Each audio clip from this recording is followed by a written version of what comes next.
G'day guys, there's no doubt about it that recovery has come in leaps and bounds in recent years. Now remember the old days when you'd have a winch and it had a steel cable on it.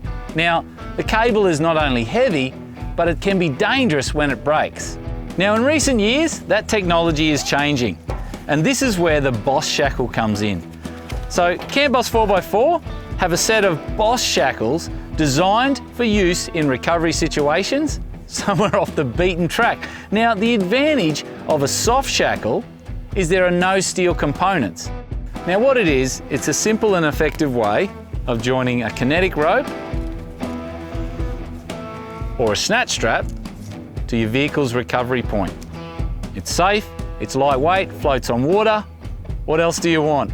Now the good thing about the Boss Shackle is it's lightweight. This thing weighs 195 grams, yet it's rated to 14 tonne.